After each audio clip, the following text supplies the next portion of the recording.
bago pa buksan ang mga regalo. Bago pa magmano, kina lola at lolo. Atin munang alalahanin, importansya ng Pasko. Kami ay natutuwa at kasama namin kayo dito sa Jesus Reigns Forever International Ministry. At para tayo ay gabayan, for today's service, ibinakikilala ko ang ating anointed speaker, Pastor Walter Iko. Make this December a month to remember. Enjoy the service!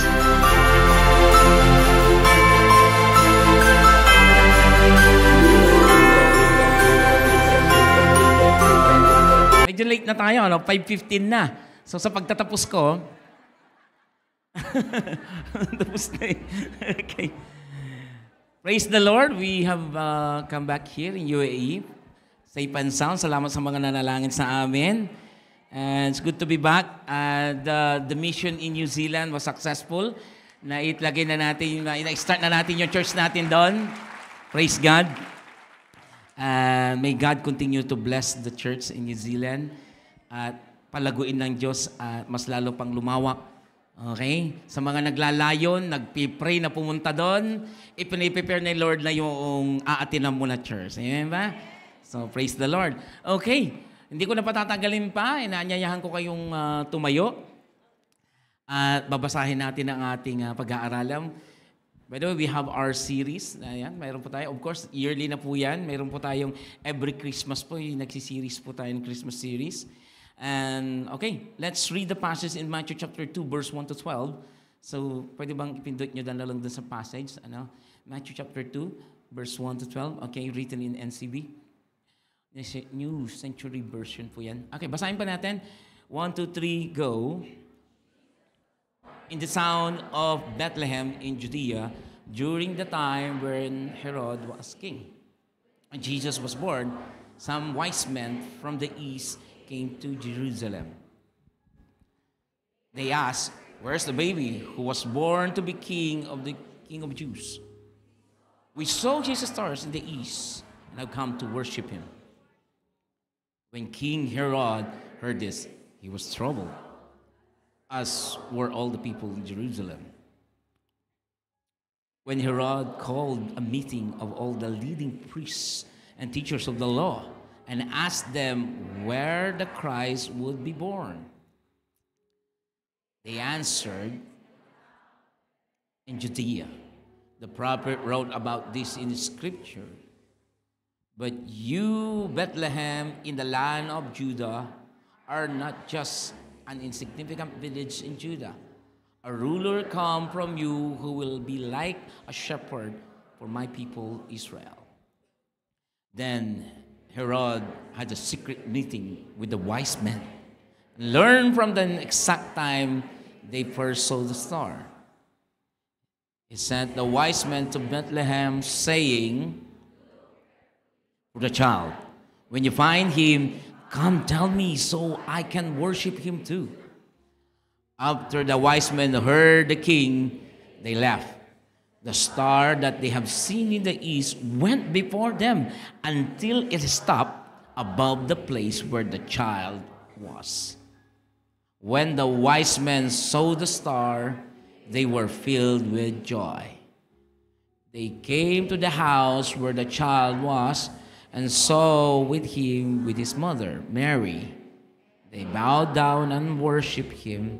They opened their gifts and gave him treasures of gold, frankincense, and myrrh. But God warned the wise men in a dream not to go back to Herod. So they returned to their own country by a different way. Let's close our eyes and let us pray. Heavenly Father, we bow down, we humble ourselves, O God, that as we study your word, O God, in this beautiful series, remind us, O God, the reason for this season, O God. Remind us, O God, that this series is all about you and it's not all about us. It's not about the celebration or even the gifts, but it's all about your reason why you came here on earth, O God. Thank you for allowing us to study your word. And as you give us wisdom and knowledge, allow us also, O God, to have a comprehension, O God, and to understand your message to us, not only congregationally, but personally, O God. We open our hearts, and may the Holy Spirit power be upon us all, O God. And as you protect each and every corner of this building, O God, that no weapon will prosper or even succeed to us, O God, in the name of Jesus. Thank you. May we enjoy your presence, O God. And Lord, no glory, no name, no agenda. Only the name of Jesus will be lifted high in this place. Thank you, Lord. In Jesus' name we pray. Amen. You may be seated. God bless you all. Our series is entitled The Glorious Birth. Sabi niya, Glorious Birth. Pakilagay mo nga lang yung title. Ayan, Glorious Birth. It is all about the birth of Jesus Christ, which highlighting the divine and extraordinary nature of His entrance to the world. Ayan. I think last year we have the series called Advent, The Greatest Arrival. Yung mga following years, I don't know, unboxing, kung natatandaan nyo yung mga series na yon. Yeah, unboxing. Okay, marami tayong series, but of course, it always talks about the birth of Jesus Christ that took place 2,000 years ago. So today, or our series for 3 weeks, simulan na ni Pastor Alfred ito last week, ayan, nakapagturo na po siya patungkol po sa birth ni Jesus Christ. It is all the manifestation of, kaya nga glorious birth, it's the glory that manifests in the life of Jesus Christ nung siya ipinanganak. And the birth of Jesus Christ was the fulfillment of God's promise to send a Messiah, and His divine purpose was to see the glory of the Lord during this time na ipinanganak si Jesus Christ. So, ang kapanganakan ni Jesus Christ, kasama yung presensya ng Diyos that has been revealed in humanity. Kasama in a human form sa buhay ni Jesus Christ. So today, hopefully, unawaan natin yung mensahe dito sa binasa natin na passages. Kaya sabihin mo sa katabi mo, kapatid, may mensahe ang Diyos sa iyo sa gabing ito. Amen po ba? So, let's talk about this passage. So, naniniwala ako last week po, pinasimulan ni Alfred na po yung, I think, the servant, the king who become a servant. And it's a very beautiful message po yung, kamusta po yung mga pastor natin? Praise God. Pababalikin pa ba natin sila? No, praise God, praise God. Okay. Ako na lang yata hindi babalik. Okay. Okay. So, sabihin mo sa katabi mo tonight, may God bless your heart as you listen to the Word of God. Amen po ba? So, let's start, bigyan ko kayo ng, po dito, ng konting background po dito sa ating binasa. Verse 1, tingnan po natin yung natin. Ibalik mo nga dun sa verse 1, pakitulungan na lang ako. Sabi niya yan, basahin nga natin, sabi niya, Jesus was born in the town of Bethlehem. Sabi niyo nga, Bethlehem. Ang Bethlehem po, ano po yung town. So, para sa atin, munisipyo lang po yan, okay? And yung Judea, it's what we call not municipality, it's a region or tinatawag nating probinsya sa atin. Okay? So doon din sa probinsya may tinatawag din tayong city. Sa like in Pangasinan, ang Pangasinan marami pong yun po ang probinsya, at marami pong town na tinatawag o municipality. Like mayroon po kami Santa Barbara, Calasiao, Dagupan. And the city or ang pinaka city namin doon, marami mga city na rin sa Pangasinan. Pero ang capital is, I think, Lingayen, sa mga taga-Pangasinan. Okay? Sa inyo rin, mga probinsya ninyo, may capital din na tinatawag. So there are 3 places there that you can see, the town of Bethlehem in Judah and then Jerusalem. So, yung Bethlehem po, town po yan, yung Judea, yung province po yan, and then the Jerusalem is the capital or the city itself. Okay, so para makita nyo dyan. Now, sabi niya rito, Jesus was born in the town of Bethlehem. Sabi niyo nga, Bethlehem. In Judah, during the time of Herod the king. So Herod the king, kung hindi nyo po alam, isa po siyang hari na kung saang notorious po siya. A king that is so notorious because of his ruthlessness. Napaka-rude niya, napaka-ruthless niya, pumapatay at iba-iba pang mga background po nitong hari na to. Diyan po yung time na ipinanganak si Jesus Christ. At ang geographical area na makikita nyo po rito ay yung tatlo na yan, yung Bethlehem, diyan po ipinanganak, din the same si David. Sabi niyo si David. Kilala niyo si David. Of course, yung pumatay, nag-sling ng gulayan. Okay? The same town po pinanganak si Jesus Christ din po yan. And to them, sa mga Hudyo, very significant po yung kapanganakan ni Jesus Christ na Bethlehem because it has been prophesied na si Jesus ipapanganak or the Messiah that they are all waiting for.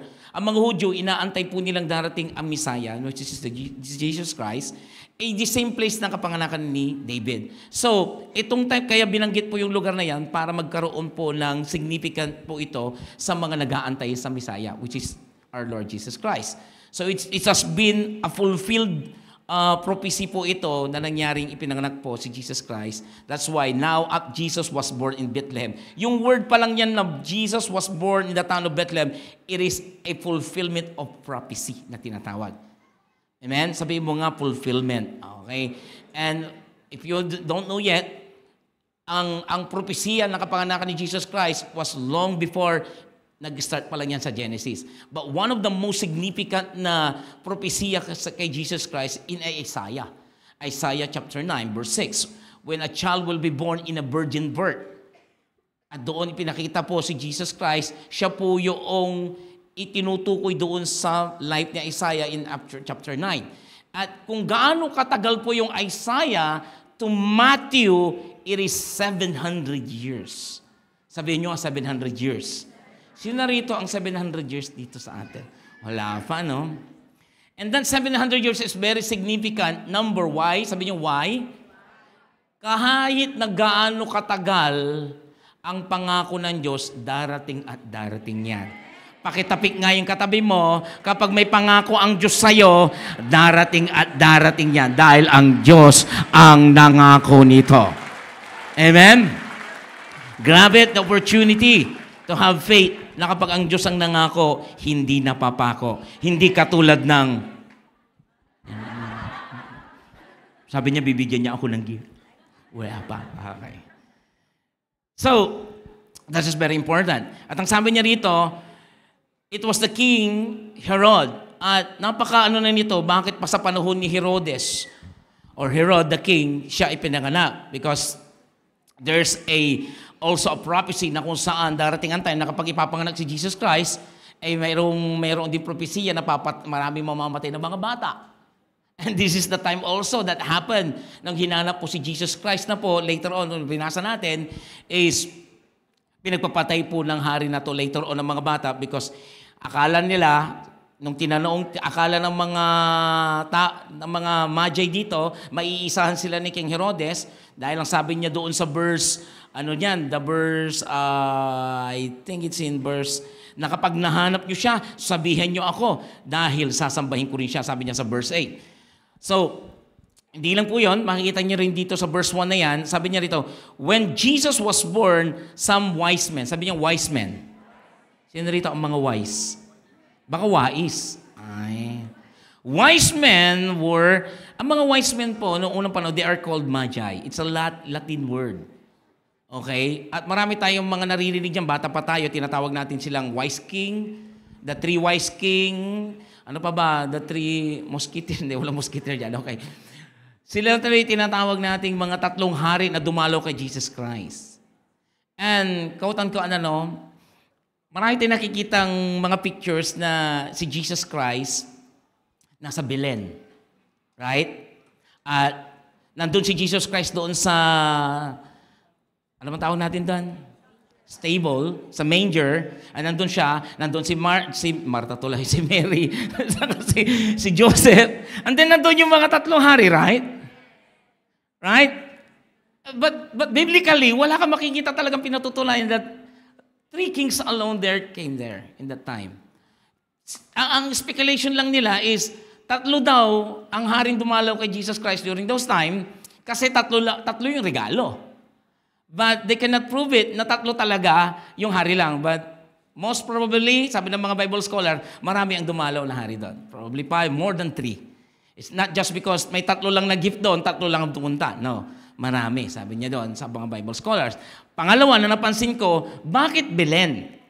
When in fact, if you would read, you have read a while ago, mapapansin niyo doon, in verse, titingnan lang natin. Nandito yun eh. Verse 11, pakita mo sa verse 11. I-jump lang natin doon. Yan, basahin nyo. When? Saan? Jesus was already in the house when the Magi arrived.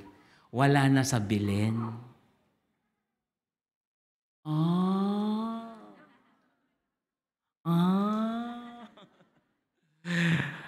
So sa mga sorry po sa mga nag-display na po ng Belen. Okay, pero huwag kayo mag-alala. Wala namang masama dyan. Kung naka-display na yun, hindi naman ako killjoy dyan. It's just the truth about the word that they came to the house. Doon na sa bahay, hindi na, si Jesus wala na po doon sa Belen ng time. And the Bible scholar says that Jesus Christ was approximately, magto 2 years old na yan. So natapos na yung kapanganakan, maraming nakalipas na araw na. So hindi siya mismo nung ipinanganak si Jesus Christ, saka dumating yung mga no. This verse will tell that they came to the house where child was born. And in fact, nung pinapatay na ni Herodes yung mga bata dyan, pinapatay niya ang from months to 2 years old. So yung approximately time talaga dyan, baka around 2 years old na magto 2 years old na si Jesus Christ. So hindi po totoo po yung nakikita nyo sa Belen na may 3 hari, okay, na nag-ano po sila. And in fact, wala kayong makikita rin na yung dumalaw kay Jesus Christ, hindi sila 3 hari talaga. In fact, Magi are astrologers na tinatawag nila. So, but, wala kayong makikita, sabi niya rito, na nagpapatuloy na 3 hari po yung nagpunta doon. So, ano po yung facts po yun regarding sa Bible na binabasa natin? Okay ba? Nandiyan po ba tayo? So, balik na natin, verse 2, sabi niya rito, makibasa sa verse 2, sabi niya rito, and they asked, where's the baby who was born to be the King of the Jews? Pangalawa rito, makikita niyo rito, grabe, they asked, sabi niya, where is the baby to be born King of the Jews? We saw a star. Sino nakakakita rito ng star? Dami, di ba? Hello, like, mayroon dito sa, hindi ko alam kung nakapunta na kayo sa Abu Dhabi, yung tinatawag nilang open heaven dyan. Yeah. Stars lahat.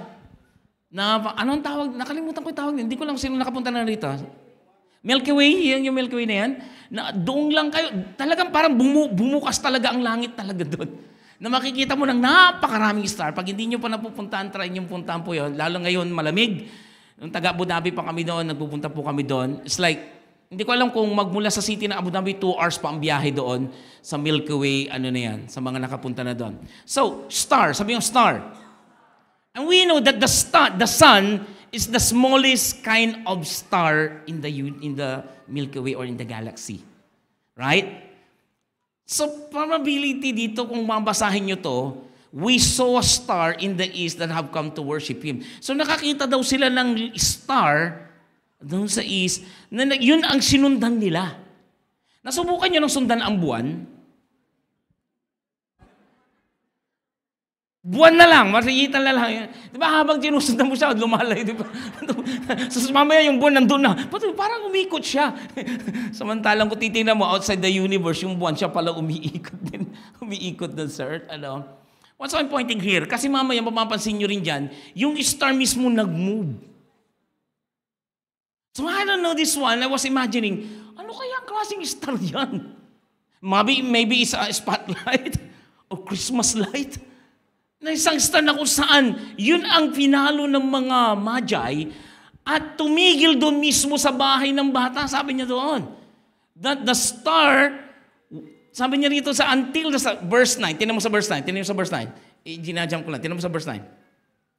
The wise men heard the king and they left. The star that they have seen in the east went before them. So yung star na pinapalo nila, nanguna sa kanila, and what happened is, until it. So weird kung star yung iniisip natin, mas malaki pa sa sun yun. So hindi yun. There's something really that's shining na nagbigay sa mga Magi na to ng palatandaan na yun na nga talaga yung sinusundan nila. Amen? So ibalik mo doon, yun ang napakagandang pagbubulay-bulay doon sa verse 2 na yan. And then sabi niya rito, where's the baby who was to be born to the King of Jews? Papansin nyo yung verse na yan, the King of the Jews. Sabi niya, King of the Jews. And that time, there was a king. Right? Who is that? King Herod. So itong si King Herod na to, of course, nung nagtanong itong mga magi na to, normally po, sa isang lugar, sa kanila, sa mga town nila, they are surrounded with gates na tinatawag. Hindi ka basta-basta pumapasok doon lang, parang tatalunin mo lang yung compound nila, yung gate nila para makapasok ka. Hindi pwede yun, kasi mag-i-invade. Laging mayroon po silang tinatawag na gate na kung saan doon lang labas-pasok ang tao so that they know if this is a spy o mga taong pwede mag-invade sa kanila. So, ang unang makakaalam dyan yung mga royal guards and then ipapaabot nila po doon sa hari kung sino ang mga tao. At itong mga magi na to, nagtanong sila, where is the baby who was born to be the king of the Jews? So, of course, nakaabot yan sa hari. Na tinatanong nila, sino yung ipinanganak na magiging hari ng mga Hudyo? And verse 3, sabi niya, King Herod heard this. Nung naraman ni King Herodes, ano nangyari? Kaya troubled siya. Alam niyo bakit? It's a threat. Na mayroon na palang papalit sa akin na hari nakakapanganak lang. Siya is a ruthless king. That he always destroy, kill those who are opposing him. Kahit nakapamilya niya, tinan yung history ng tao niyan, kahit nakapamilya niya, talagang pinapapatay niya kung magiging threat siya sa kanyang position. He was troubled that he was worried, and all the people of Jerusalem. At pagdating sa verse 4, sabi niya, Herod called a meeting for the leading priests and teachers of the law and asked them, where is the Christ to be born? So nagtanong siya, because of the ignorance of Herod the king, na wala siyang kamali-mali sa scripture, na mayroon palang ipapanganak na Messiah, is nagtanong siya sa mga taong may alam ng scripture, which is the Pharisee and then the religious leaders here, the teachers of the law. Tinanong niya, where is the Christ will be born? At sumagot naman ang verse 5, itong mga nakakaalam ng salita ng Diyos. In the town of Bethlehem in Judea. So confirm nga, the prophet wrote about this. Sabi niya, sinabi nila doon sa hari, totoo po, ipapanganak sa Bethlehem, in the land of Judah. Not just a significant village of Judah. So sinabi niya yung Micah, kung makita Micah chapter 5 verse 2, it's a prophecy also. That it's hundreds of years na sinabi na ipapanganak. So itong hari na to, nasa isip niya kaagad, nako, patay tayo, papalitan na ako ng batang ito. Kaya ang una niyang gagawin, kailangan ko mahanap tong batang ito para mawala siya at hindi siya maging threat sa akin. Amen? Nandiyan po ba kayo? Bakit siya naging trouble? Pagdating na po sa verse 7, eto na, verse 7, bilisan lang natin. Then Herod had a secret meeting with the wise men. Wow! Kala mo, may maganda siyang plano. Yung pala, sabi niya, Herod had a secret meeting with the wise men and learned from the exact time. Sabi niya, exact time. So nalaman niya sa mga wise men, na yung pagpunta nila doon sa lugar na to, it was the exact time na ipapanganak na talaga si Jesus Christ o ipinanganak na. At ang sabi niya, the exact time they first saw the star, he sent the wise men to Bethlehem in verse 8, look carefully for the child, ha? Wow, ang bait-bait. Sabi niya, ang bait-bait niya.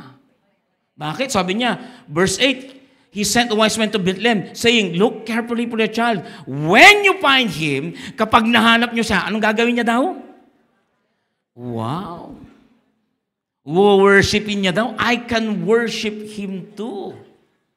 So, ito sa yung pala may purpose talaga yung pagpunta ng mga magi doon. I-worship nila itong batang ito sa buhay ni Jesus Christ. And when the wise men heard the king, they left. The star, ito na nangyari, sumunod na yung star. And verse 10, when the wise men saw the star, they were filled with joy. So tuwang-tuwa sila nung nakita nila yung star na sumusunod, tumigil Diyos mismo sa bahay. And verse 11, they came to the house where the child was so, and his mother Mary, they bowed down. Sabi niya, bowed down. Sumambas nila and worship him, and they opened their gifts, giving the treasures, gold, frankincense, and myrrh. So, but God warned the wise men in a dream not to go back to Herod. So, they returned to their own town in a different ways. Kung babasahin niyo po yung mga na yan, proceeding niya ng mga verses, makikita niyo na dyan na yung balak pala ng taong ito, hindi totoo. So, ano ba aaralin natin dito? Okay? My question is, what made the wise men wise? Sabihin mo nga, what made the wise men wise? Which is, it's relevant until now, right here, right now. that wise men still seek Jesus Christ? Sino naniniwala rito? Wise men still seek Jesus. It's symbolically that itong mga wise men na to ginamit ng Diyos na despite, makinig kayo mabuti, yung mga religious leaders, yung mga teachers of the law, which is they are the one na dapat sila ang mauunang makakaalam ng pagdating ng Messiah. You know why? Because they are Jewish people. They are the one who are expecting this to come. Pero ang nakaalam pa, mga tao pang away, thousands of miles pa, ang naunang nakaalam ng pagdating ng Messiah. And why this is significant? Because wise men only can know when Jesus come into their life. Wise men still seek Jesus Christ. Sabi niya rito, what made the wise men wise? Number one, bilisan lang natin, they were seekers of truth. Ang mga wise men, they are always seekers of truth. Why? Seekers of the truth of the Word of God. Bakit? Yung mga wise men na to, they are astrologers that basically, they know the Scripture. At nagtatanong ang mga scholars, bakit nila nalaman ito? Well, in fact, they are not Jews. And they found out na itong mga taong ito na naghanap kay Jesus Christ, why it's written in the Bible, because these people know the Scripture also. Na despite na kahit hindi sila mga Hudyo, they've been reached by the Word of God. Ito yung mga manuscript na nauna na ginagamit sa panahon ng Old Testament that they are using to read during the days of Daniel, during the days of David. Itong mga manuscript, alam nila na may propesiya. At magtataka ka, bakit sila mismo ang ginamit ng Diyos para unang makakita sa ipapanganak na Misaya? Hindi ang mga kapwa ng mga Hudyo nila na silang nag-aabang. Because they were seekers of truth. Sabi mo, seekers of truth. You know what made us wise? We are seekers of truth. Not because you are matalino, not because you know a lot of knowledges, you know a lot of discovery knowledge, o ang mga matalino ka, hindi yun ang wise na Lord. Wise people know the Word of God and they believe into it. Hindi lang sila naniwala na ang magsalita ng Diyos na kanilang nabasa, totoo kaya to? O speculation lang? In fact, there are two seekers on earth. The speculations and the genuine seekers. Ang mga speculations, speculate seekers, tinatawag sila, mga mabababaw lang. They just want to know in a surface level lang. They just know God in the surface level, but they don't experience the genuine love of God. Ang mga speculate seekers, katulad yan ni Herod. Gusto na lang malaman yung bata, but he doesn't know that he is the real God. Yung mga religious leaders, mga teachers of the law, they were waiting for it, but they are just only speculate. Mabababaw lang ang gusto nilang malaman. They are not really seeking the truth. Sabi mo, seeking the truth. Alam mo mga kung relevant sa irrelevant ko sa panahon natin ito, ang mga totoong wise, they live according to the truth. Gusto nating mamuhay ng may katotohanan. Kaya mga Kristiyano, dapat yan laging namumuhay sa katotohanan. We are not just a Christian by name. We live according to the Word of God that we are reading and believing. Naniniwala ka ba sa Diyos? My question is, nararanasan mo ba yung pinaniniwalaan mo? Do you believe in God that He is your provider? Do you experience it? Naniniwala ka bang God is a healer? But do you experience it? Because the truthfulness of what you are believing, you experience it. Mapatutunayan mong totoo ang Diyos kapag nararanasan mo. And speculate seekers are just telling that, kilala ko ang Lord. Talaga, nararanasan mo? Basta kilala ko siya. Baka acquaintance mo lang ang Diyos. You don't have a relationship at all. And these truth seekers, itong mga wise men, they went so far to look for the truth. They are really looking for this truth. At the message for all of us here is we need, if we want to become wise, we are always going to live according to the word of truth. One time sina Jesus Christ, last days na niya, Sabi ng mga disciples sa kanya, Jesus, ba't mo sinasabing mamamatay ka na, mawawala ka na? May pupuntahan ka na hindi namin mapupuntahan. At ang sabi ni Jesus Christ, may pupuntahan ako na hindi mo pupuntahan. Ang sagot ng mga disciple, Lord, sabihin mo lang ang daan. Sabihin mo lang kung saan ka pupunta. At pupunta kami rin doon. And then sabi ni Jesus Christ sa kanya in John chapter 14, verse 6, I am the way, the truth, and the life. No one comes to the Father except through me. And what is Jesus Christ telling here? That wise men are still seeking for the truth. Alam mo, ang mga totoong taong namumuhay na wise, sabi niya, ipinamumuhay ang salita ni Jesus. Sabi mo sa katabi mo, ipinamumuhay mo ba? Nagsisik ka ba talaga ng truth? The word of truth. Amen? That's the number one. Ang mga genuine mga seekers, sila yung mga taong they always looking for the truth in their lives. Ayaw nilang mamuhay sa kasinungalingan. Tinan mo nga yung katabi mo, are you living in the truth? Ang hirap niya, nagkikrisyanuhan lang tayo. Christian ka pero hanggang sa pangalan lang. Sabi mo sa katabi mo, hanggang sa pangalan lang ba? O totoo kang talagang Kristiyano? Amen? Kaya tinan mo lagi tayong napagbibina, Kristiyano ka pa naman. Because they are always looking for us the truth. Na kapag ikay Kristiyano, nakakilala sa Diyos, dapat makita talaga sa iyong katotohanan. If you don't live or seek for the truth, the world will always offer counterfeits. Ano ibig sabihin nun? Mamumuhay kang parang ano lang, okay lang. Kristiyanong, basta Kristyanuhan lang, okay lang yun. Nagpunta kami sa New Zealand. And there are a lot of churches there. At yung church na pinakotap natin, kinongratulate ni Bishop dahil doon sa itinalaga natin pastora doon, sabi niya, congratulations. Ilang buwan pa lang yung church nyo dyan, sabi niya, may worship team na kayo kaagad ha? Kompleto na kaagad sila. So tuwan-tuwa si Bishop sa kanila, and praise God. But nung nalaman din namin yung truthfulness ng mga iba't ibang mga gawain doon, it's just, Pastor, ang hirap lang dito, sabi niya, because this place is a winery place. It's Blenheim is a winery, mostly winery, and wine. And then, bakit? Sabi ko, yung mga worship team dito, Pastor, umiinom. Sabi niya,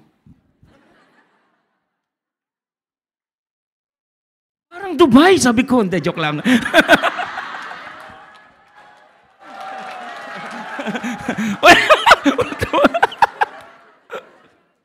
Just kidding.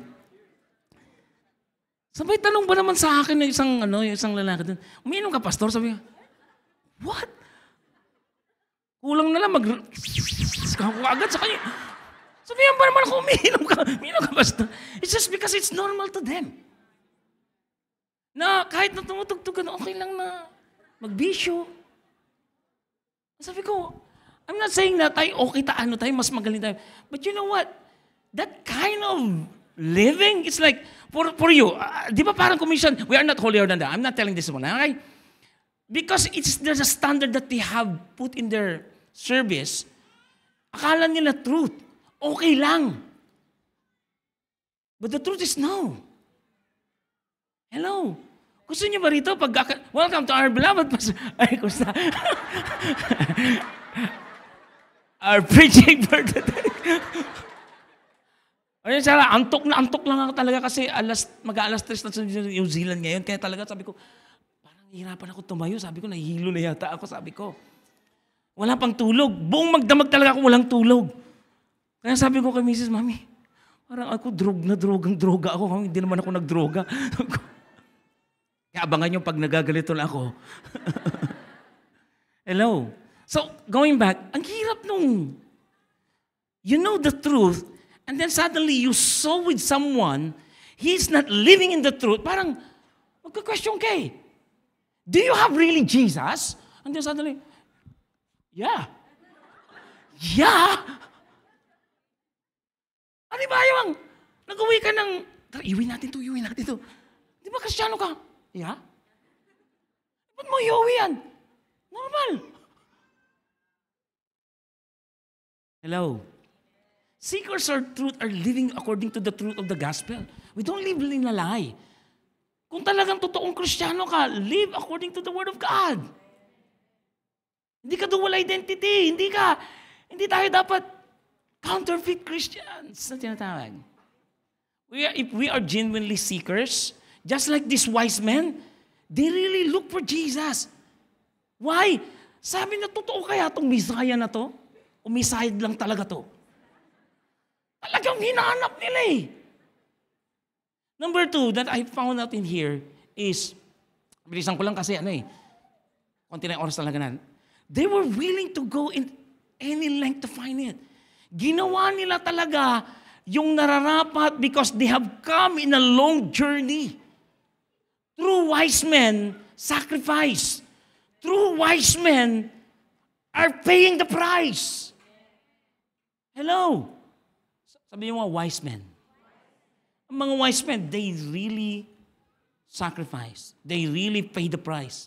Diba, dati naman ang buhay mo, wala naman sa Diyos eh. Dati ang buhay mo, wendang eh. Dati ang buhay mo, manginginon, sugarol. Tapos ngayon, ang hirap, inayayaya ka ng mga kaibigan mo. Inom tayo. Church na ako. Siguro, pwede naman siguro. Parang hindi na lang. Di ba may nagbabattle dun sa loob mo? And then the battle keeps on going. Habang umating ka sa church, hindi tumitigil yung temptation sa'yo. At to the extent na, grabe yung Lord, hindi ko na kaya. Kayanin mo.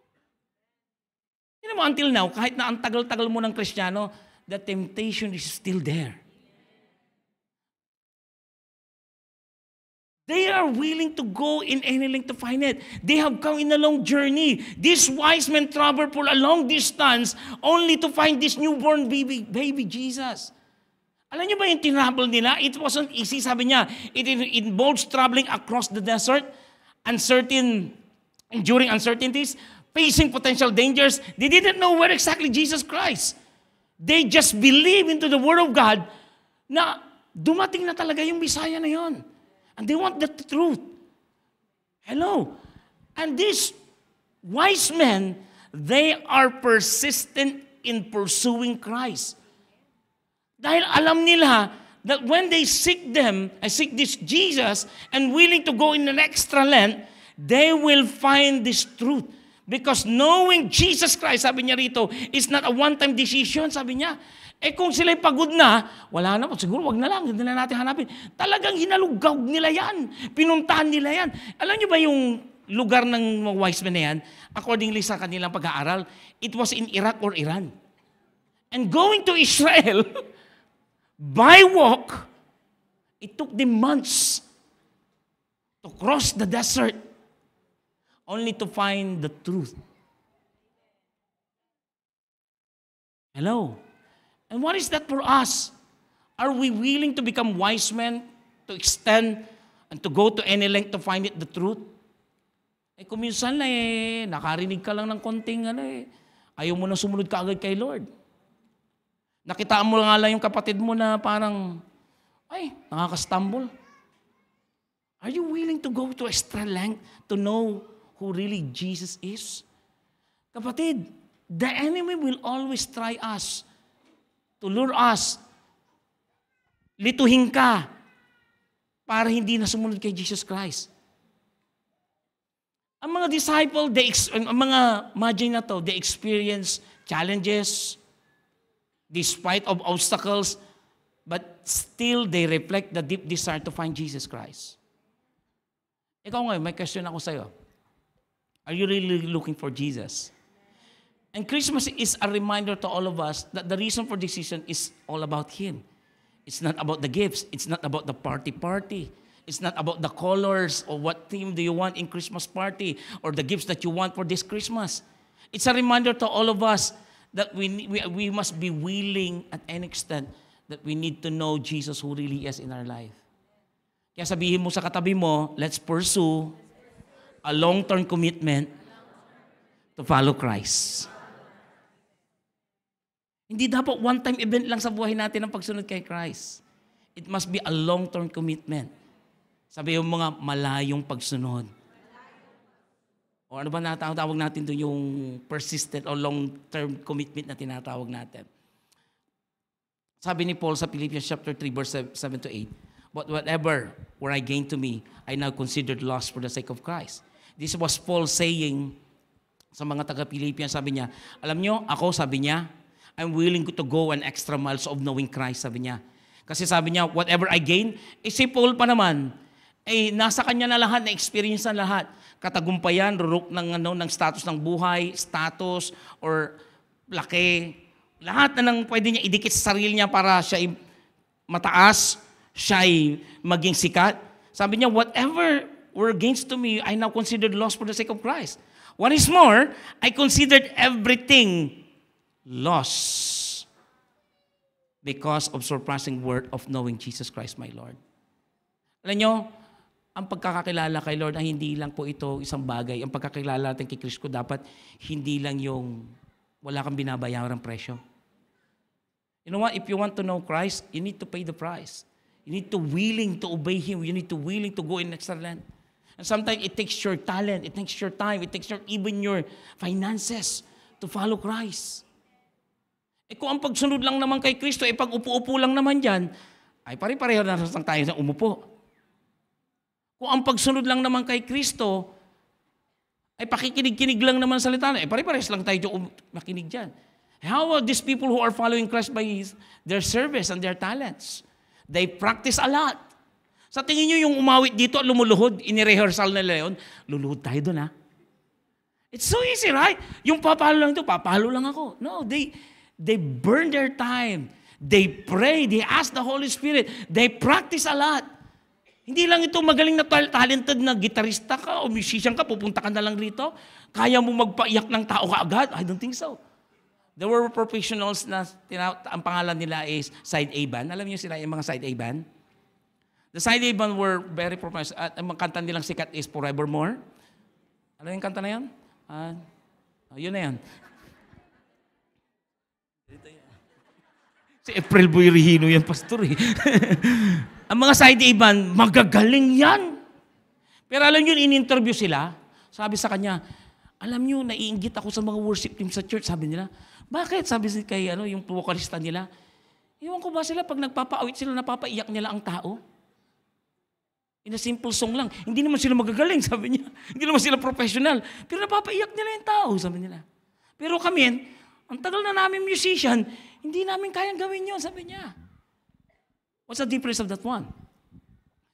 They have burned their time, itong mga musician na to come to the Lord and ask Him God to fill their hearts, that the presence of the Lord will be them. That every time natutugtog sila, kasama ng Diyos doon sa pagtugtog nila at awit. Katulad ng pag-awit natin kanina.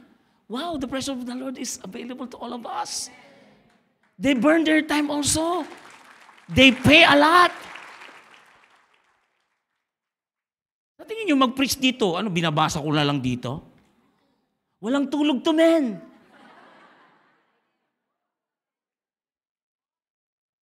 I started reading 11 o'clock in the 10 p.m. na yan.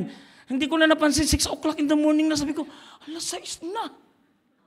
Yung mata ko, kumihigpig na isa. Hindi, kaya yan. Toothpick ka agad dito. Toothpick. Kaya pa yan. Isang kape pa.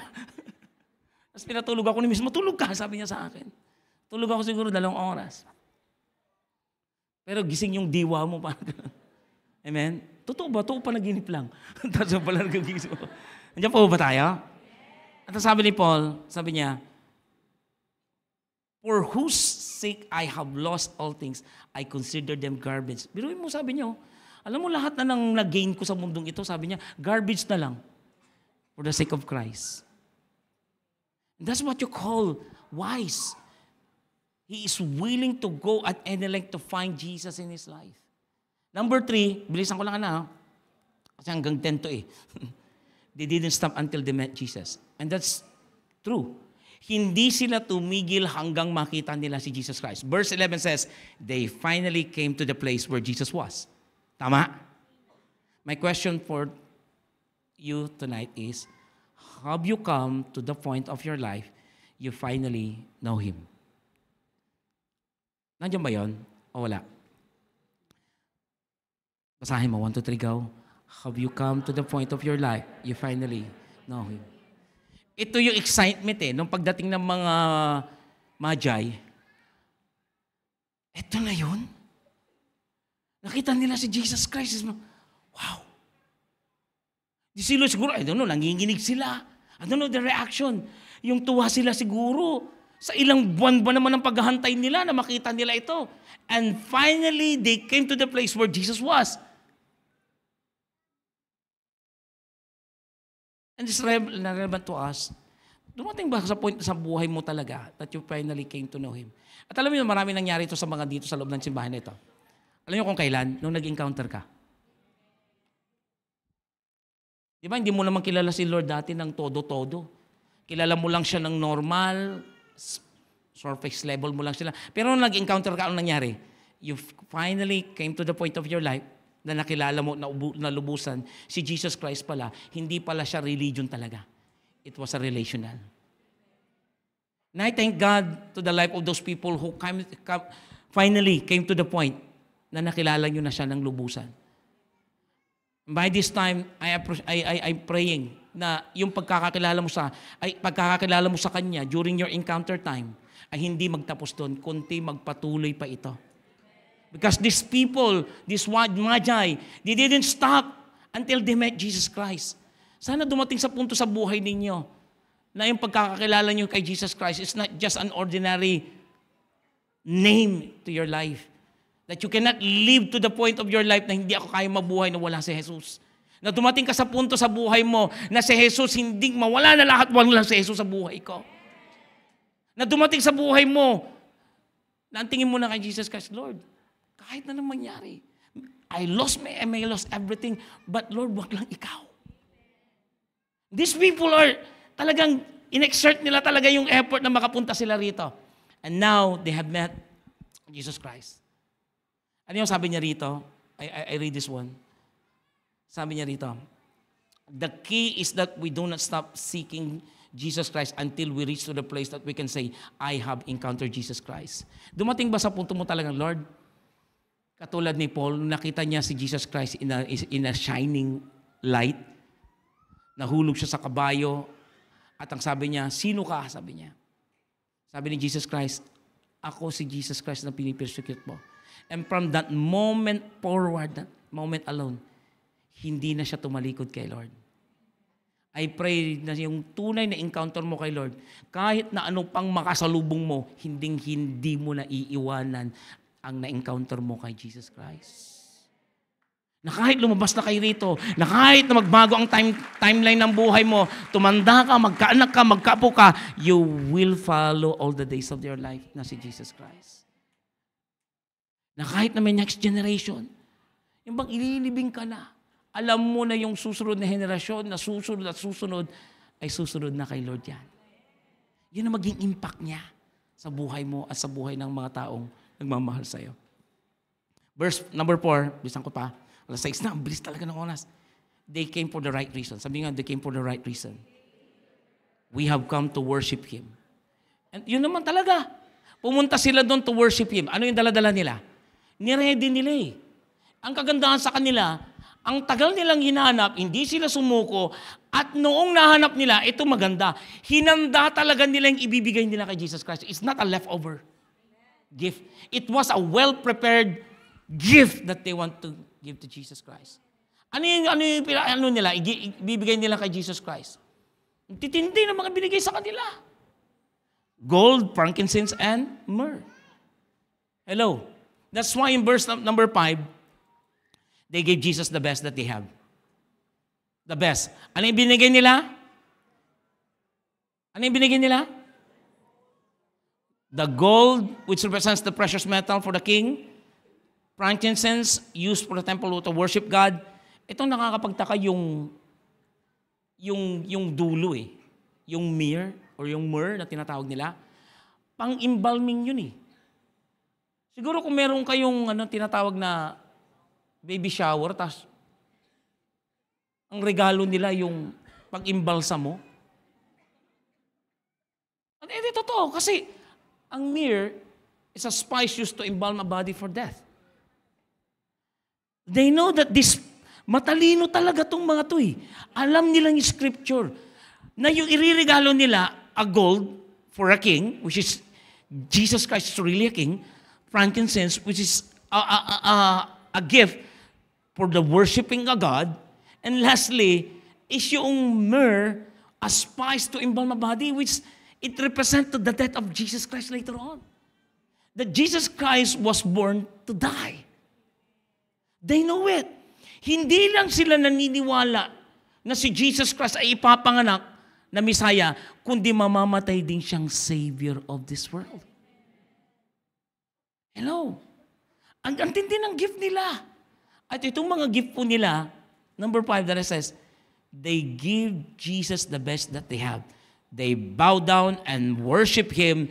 As they open their treasure, they give the gifts of gold, frankincense, myrrh. Ang tindi ng kanilang mga regalo. Now, kapag may birthday, ano usually natin na dinadala natin? Di ba regalo? O plastic? Grabe, hindi. Mga Sharon talaga. May isang bata na 8 years old pa lang siya, sabi niya, Mami, bakit may Christmas? Ano meron? Birthday ni Jesus, sabi niya. Di pag may birthday pala, di mayroong birthday party. Dapat bumili tayo ng gift. Bumili tayo ng handaan. Yung nanay niya, natawa, pero ginawa niya. O sige, i-celebrate natin ang birthday ni Jesus kasi birthday nga naman niya ang Christmas, sabi niya. From that day forward, yung 8 years old na yon, tumanda na, ipinasa niya sa kanyang mga anak at sa mga susunod na generation that every Christmas is a reminder that they need to give a gift to Jesus Christ. My question for all of us, magki-Christmas, alam natin December is a Christmas season, right? My question is, kung darating ito, what should I give to Jesus? Pastor, ba't may tatalong yan? Wala naman natin ibibigay kay Jesus na kaya nating ibigay sa Kanya na mayroon siya. Pera, mayroon naman na siya. Siya ang pinakamayaman sa buong mundo. Anong kaya ko bang ibigay kay Lord? Lahat naman ng pag-aari ko, pag-aari naman ng Diyos. But you know what? There are 4 things that we need to give Him in His glorious birth, a reminder of His glorious birth. 4. Ilan? What should I give to Jesus Christ? Number 1, na hindi ito kayang ibigay sa iyo ng Diyos, kundi ikaw magbibigay nito. Ulitin ko, ikaw lang pwede makapagbigay nito. Hindi niya kayang ibigay sa iyo ito. Wow, mayroon palang hindi kayang ibigay ang Diyos sa akin. Ibigay ang Diyos sa akin. Yes. Number 1, the gift that you need to give Jesus Christ is, I give Him my trust. Ikaw makakapagbigay niyan. Alam niyo ba tuwang-tuwa ang Diyos na gustong-gusto niyang makita kayong nagtitiwala sa Kanya? Gustong-gusto ng Diyos yan sa puso niya. That every time na nagtitiwala ka, every time na may problema ka, that every time you are encountering trouble, God is always excited na regaluhan mo siya ng pagtitiwala mo. I'm going to prove you that one in His Word. Ang sabi niya rito sa Psalms 50 verse 14, read it. Sino nagsabi niyan? Ang Diyos, I want you to trust me. Pakibasa. I want you to trust. Gusto kong magtiwala ka sa akin. Kailan? Kailan? Kapag ikay may problema, ang Diyos tuwang-tuwa na niririgaluhan natin siya ng problema. Yung pagtitiwala, hindi problema.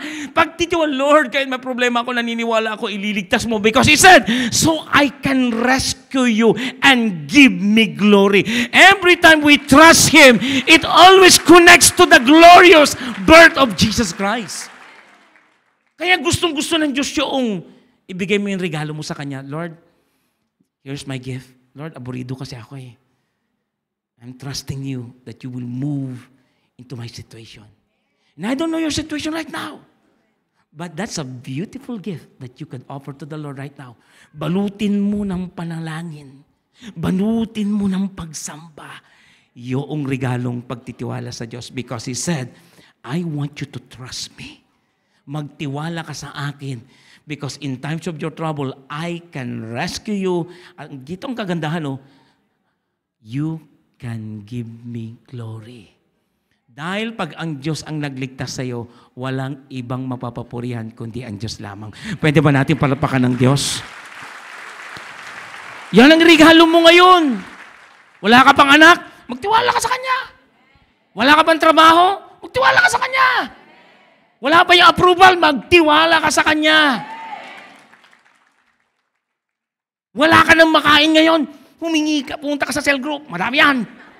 May uwi ka pa. Wala kang pera ngayon, magtiwala ka sa Kanya, hindi ka mababayaan ng Diyos. Tayuan mo yung truthfulness ng salita niya. He is a provider. Jehovah Jireh ba pangalan mo? Ba't wala akong provider? Kapatid, ang Diyos pag nag-provide yan, magugulat ka na lang. I-challenge mo siya. Balutin mo ngayong gabing ito, Lord, pinagkakatiwala ko po itong sinasabi ng pastor na to. Hindi niya salita ito, ikaw nagsabi nito. Ayun o. Hindi yan. Siyada. Mukha ko. Nagulat din ako eh. I want you to trust me. Pangalawa, na regalo natin. Na hindi siya yung magbibigay niyan. Hindi pera, hindi kundi ito. Number 2, I want to give my first place in my life. Gustong-gusto ng Diyos yan na regalo. Yung Lord, ikaw na ang nangunguna sa buhay ko. Ikaw na yung mangunguna sa buhay. Yun ang gustong-gusto ng Diyos.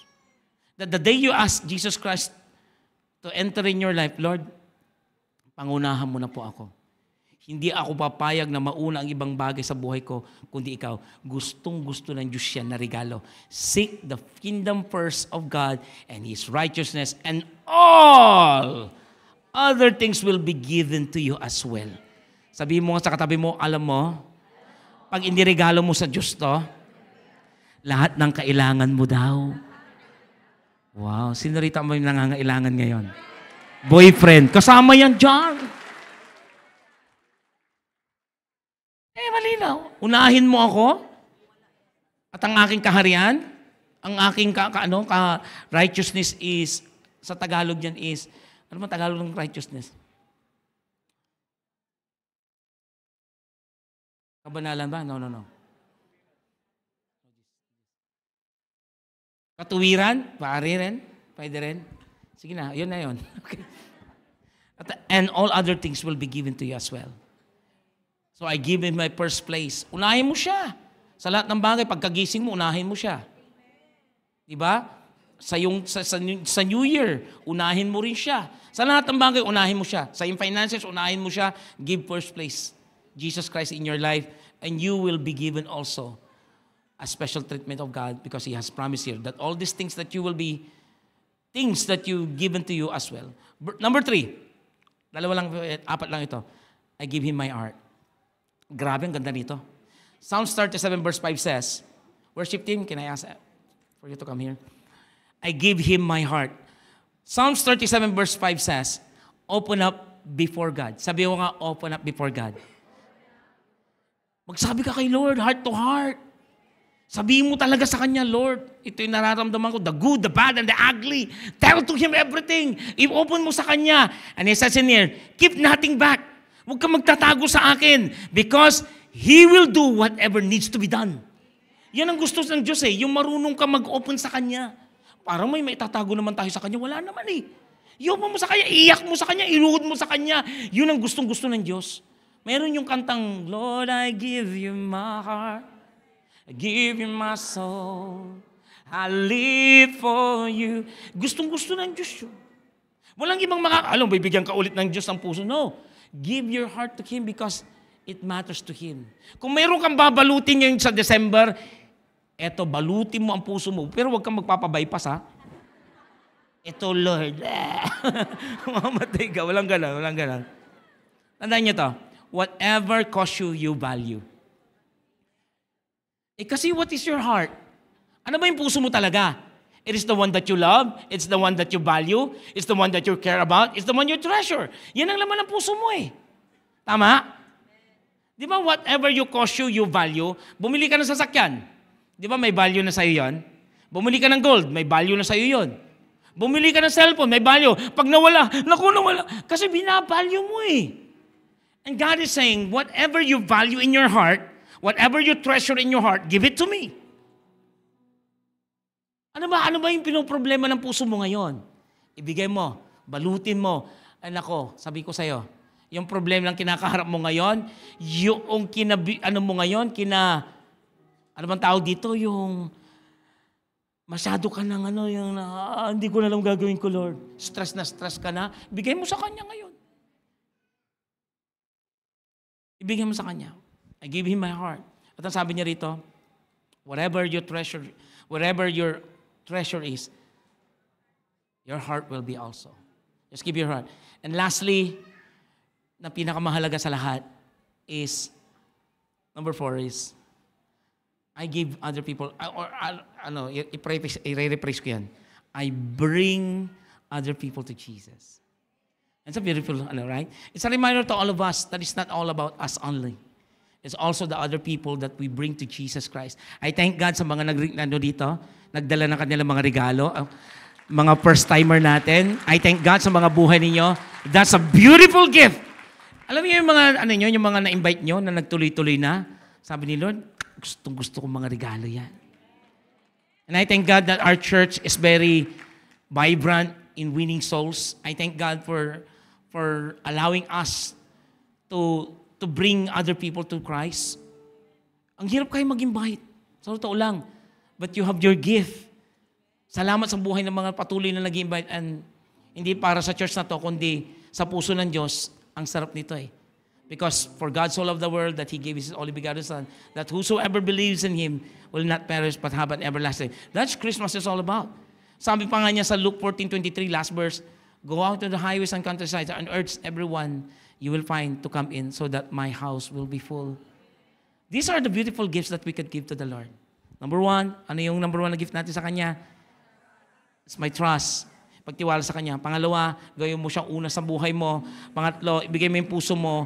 And then lastly, just bring more people to Christ, and God will be not only pleased, but also tuwang-tuwa sa buhay mo. Diba? Pwede pa tayong tumayo. And let's pray. And yun lang siguro, awitin natin. Alam niyo ba yung kantang yan? Lord, I give you my heart. Key of J. G. Lord, maraming salamat po, O Diyos. Once again, you have reminded us, O God, your glorious birth, O God, is all about your purpose why you came here on earth. It's the salvation of humanity. Katulad nga ng turo ni Pastor Alfred last week, O God, you came here on earth not to be served, but to serve, O God. And now you have reminded us, O God, that being wise, O God, is to fulfill, O God, your word and to live according unto it. Marami kami natutunan once again, O God, sa kapanganakan ni Jesus Christ. But tonight, Lord, hayaan mo nga ng bawat isa sa amin. Maaari may magbigay sa iyo, O God, sa gabing ito ng kanilang pagtitiwala. Lord, tanggapin mo, Panginoon. Maaring may magbigay sa iyo rito sa gabing ito, Panginoon, na gagawin kanyang una sa kanyang buhay, Lord. Lord, binabalot namin ito, Panginoon, ng pananampalataya. Maaring may magbigay sa inyo rito, Lord, sa gabing ito, na ibigay niya ang kanyang puso ng buong buo dahil naniniwala siya, whatever she or he treasure, O God, Lord, I believe the treasure is in his heart, O God, it's there also, O God. And lastly, Panginoon, may all these people na bisita po namin, Panginoon, na dala po namin, O Diyos, ay ini-offer po namin sila sa inyo, Panginoon. Tanggapin mo po sila, Panginoon, O Diyos, at bigyan ng pangako ng kaligtasan, regalo na buhay na walang hanggan. Pagkat sabi mo, O Diyos, for those, O God, have sinned, O God, Lord, for the wages of sin is that, but the gift of God is eternal life through Jesus Christ our Lord. Sa mga first-timer, sa ngayon lang nakapunta rito, I would like you to receive the beautiful gift of salvation of our Lord Jesus Christ. Pwede ka bang sumunod sa panalangin? Father, in the name of Jesus, I thank you for the word that I have received. I thank you, O God, for the beautiful gift that you're about to give to me. Forgive me for all the sins that I have committed, and wash me by the blood of Jesus. I accept Jesus as my Lord and my Savior. and write it down, my name in the book of life, as I receive the Holy Spirit now and forever. Ako na lang manalangin. Lord, you have heard the prayer of this person, O God. Now, it's about time to give our hearts to you, O God. Can we sing this song before we leave this place? Give your trust unto Him. Put Jesus as person of your life. Allow Him to receive your trust. Wrap in faith and in prayers. Kapatid, ang linaw ng kanyang sinabi, I want you to trust me in your times of trouble so I can rescue you and you can give me glory. Lord, I give you my heart. I give you my soul. I live for you.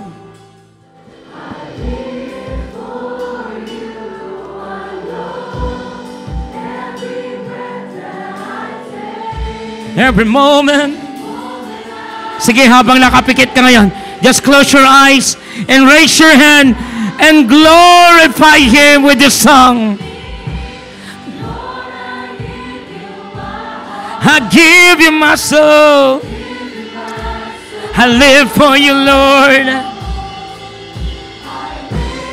Sige, hayaan mo yung katabi mo at sabihin mo sa Kanya, every moment,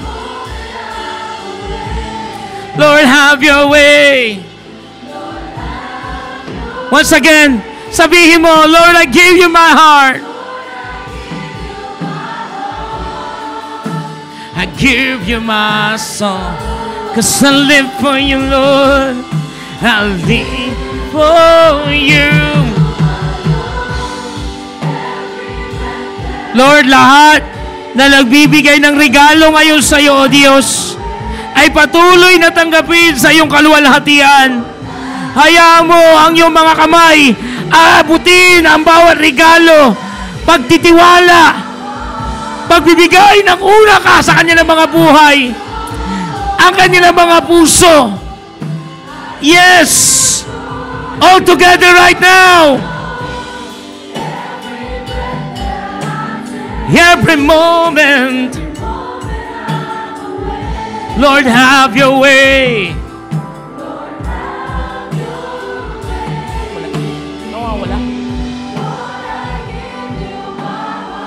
I give you my soul.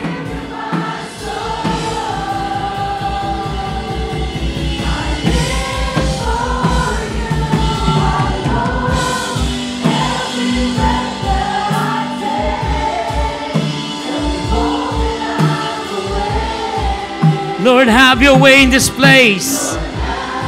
Lord, have your way in this life.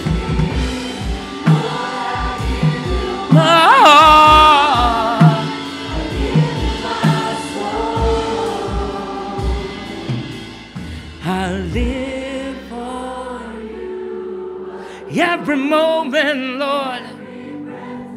Every moment I'm awake.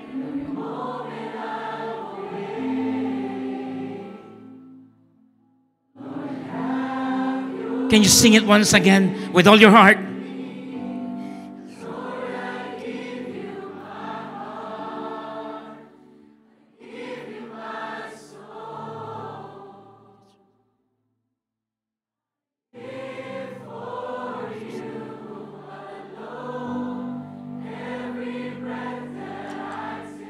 Every moment, Lord, have your way. Let the keyboard play alone. Tonight, before you leave, I want you to wrap your gift to the Lord with faith and with prayers. Give your trust unto Him. He said in His word, I want you to trust me in your times of trouble so I can rescue you and give glory to me. And if you are now wrapping your present to the Lord, that you are going to put Jesus as a first place of your life. He said in His Word, if you seek me first, if you put me first in the place of your life, all these things shall be added unto you as well. Just put me first. And if you give me your heart, and you keep nothing back, if you open to me everything that you need, I'll do whatever needs to be done. And that's the promise of the Lord. Pag binukas mo sa Kanya ang puso mo, sagot kita, anak. And for every soul that we have brought in this church, Lord, not only this week, but all the rest of the service, Panginoon namin, every day, every week, every moment, Lord, the reason why you died on the cross is to bring people to you and to save them. I pray, O God, that you may continue to bless each and every people who are winning people for you, Lord. Give them an opportunity to bring more souls to those people who are thirst, to those who are hungry to know you. Bring us, Lord, these people, and we will bring it to you, Lord. Hayaan mo, Panginoon, na patuloy po namin na madala ang mga taong hindi pa ligtas, Panginoon, at nailapit po namin sa iyo.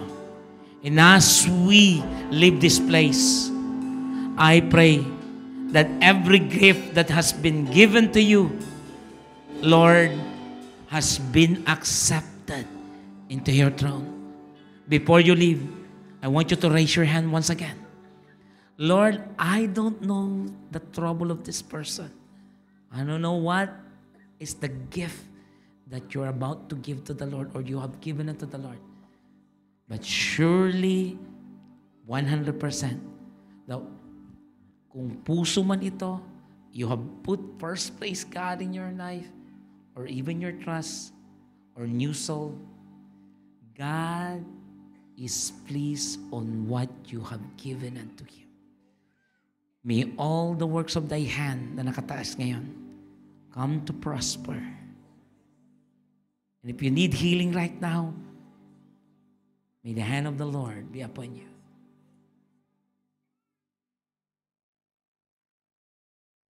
God is healing you right now. He's working in you right now. Yes, kahit na nandiyan ka sa corner. I know you are in need right now of a job. Be still. Be still. Akala mo magtatapos na yung visa mo, wala nang pag-asa. No. God has already prepared. He is a promise keeper. Hindi Kanya pinapunta sa lugar na to para marinig mo lang ito and to encourage you. No, He wants you to experience it. That the Lord can provide.